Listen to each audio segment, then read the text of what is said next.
ራጅዑን በመከነ ሰላም ከተማ የኑር መስጂድ ኢማምን ጨምሮ 4 ሙስሊሞች በትናንትናው ዕለት መገደላቸውን ተሰምቷል። ዛሬ ደግሞ የተገደሉ ሙስሊሞች የቀብር ስነ ስርዓታቸው እየተፈጸመ ይገኛል። ኢና ሊላሂ ወኢና ኢለይሂ ራጅዑን። እነዚህ ሙስሊሞች የተገደሉት ደግሞ በታጠቁ ኃይሎች ፋኖ ብሎ ራሱን በሰየመው ኃይል ነው የተገደሉት። በደቡብ ወሎ ዞን ቦረና ወረዳ መከነ ሰላም ከተማ ቀበሌ 2 የሚገኘው የከተማዋ ቀደምት የሆነው መስጂድ ኑር ሀጂ ነስሩ መስጂድ በመስጂዱ ኢማም የሆኑትንም ሼክ ጀማል ከማል የመስጂዱ ጥበቃ ሼክ ኢማምን ጨምሮ እስካሁን 4 ምዕመናን በታጣቂዎች መገደላቸው ነው ከስፍራው የደረሰ መረጃ የሚያመለክተው። ከስፍራው በደረሰ መረጃ መሰረት ከተገደሉ ምዕመናን በተጨማሪ የቆሰሉ ሰዎች መኖራቸውን ነው የተገለጸው። በትላንትናው ዕለት ከኢሻ ሰላት በኋላ በመስጂዱ ዘልቀው የገቡ የታጠቁ ኃይሎች በፈጠሩት ተኩስ ነው ምዕመናኖቹ መገደላቸው የተገለጸው። ታጣቂ ኃይሎች ወደ መስጂድ ሲገቡ አዛን ሲያሰሙ የነበሩት የመስጂዱ ኢማም ሼክ ጀማል ከማል አዛናቸውን ሳይጨርሱ በተኩስ ርምታ እንደገደሏቸው ነው የተገለጸው። እና ሊላሂ ወኢና ኢለይሂ ራጅዑን። በጣም ልብ የሚሰብር ዜና ነው። እንግዲህ አዛን እስከሚሉ አዛናቸውን ሳይጨርሱ ነው እዛ ቆሞ አዛን በሚሉበት ሰዓት ላይ እነዛ የታጠቁ ኃይሎች ገብተው የገደሏቸው በጣም የሚያሳዝነው። እውነት ለመናገር ሐቂቃ በጣም የሚያሳፍር ስራ ነው።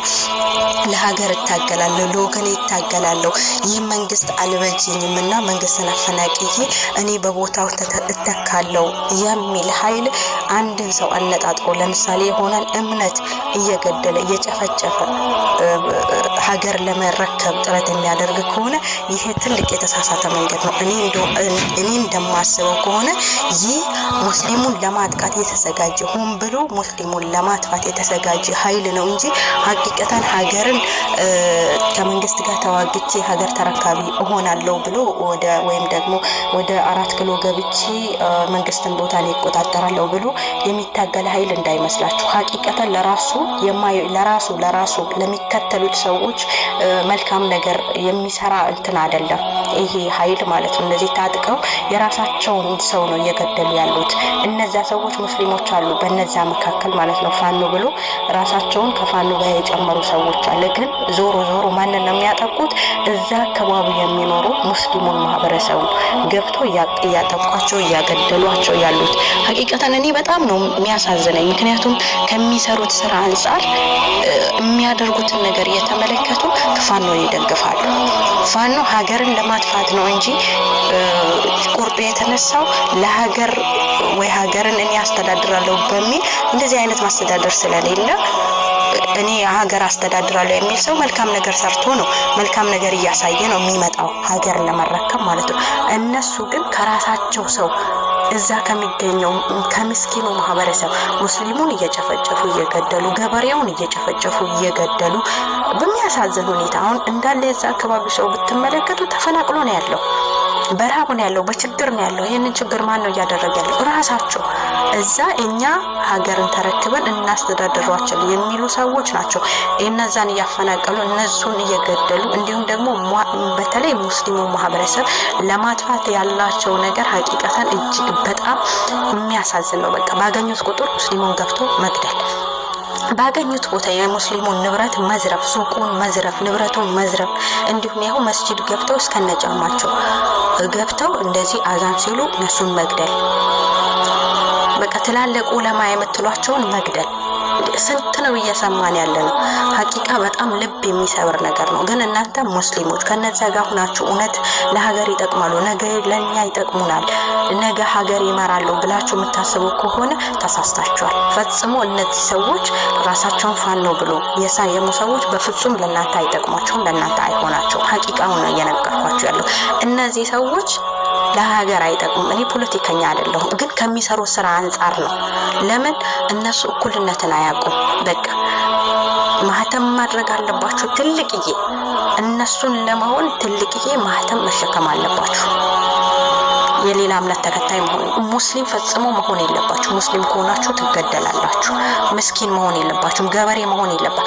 በቃ እንደነሱ አምባገነን መሆን አለባችሁ። ትልቅዬ መስቀል ተሸክማችሁ እና እንደዚህ አይነት ነው። ስለዚህ እነዚህ ለሙስሊሙ እየጠቀሙ አይደለም። አሁንም እዛ ጋር ያላችሁ ሙስሊሞች ራሳችሁ እና አላህ ሱብሃነሁ ወተዓላ ይጠብቃችሁ። በአካባቢ የነበሩ የአይን አማኞችም በዛሬ እንደገለጹት ከሆነ ታጣቂ ኃይሎቹ በከፈቱት የተኩስ እርምታ በመስጊድ አቅራቢያ የነበሩ 2 እብዶችን ጨምሮ ሌሎችንም በርካታ ሰዎች እንደገደሏቸው ነው የተሰማው።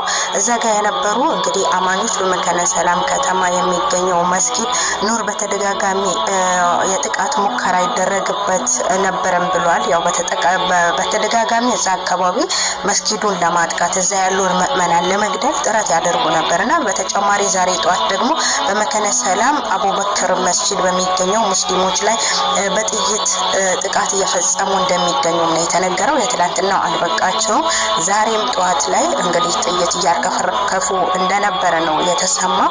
በጣም ነው የሚያሳዝነው። እንግዲህ ለሞቱት አላህ ሱብሃነሁ ወተዓላ ጀነተል ፊርደውስ ይወፍቃቸው። አላህ ከሸሂዶች አላህ ሱብሃነሁ ወተዓላ ያድርጋቸው። በጣም ልብ ይሰብራል። ወላሂ ሐቂቀተን በጣም ልብ ይሰብራል።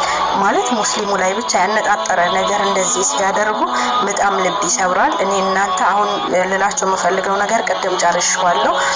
ሙስሊም ሆናችሁ ፋኖ ብላችሁ ፋኖ የምትደግፉ ሰዎች ራሳችሁን እያጠቃችሁ ነውና ከዚህ ድርጊቶች እንድትቆጠቡና አሁን በሁለቱም እኮ ነው ያሉት ያልሆኑት ፋኖን እየደገፉ ከመከላከያ ወጥቷሉ። እዛ ጋር ሆናችሁ እንኳን መከላከያ ብትደግፉ እዛው ነው የሚደፏችሁ። ገባችሁ? ይሄውን እዛ አካባቢ ያለ ማህበረሰብ በቃ የሆነ በሰቀቀን ነው እየኖረ ያለው።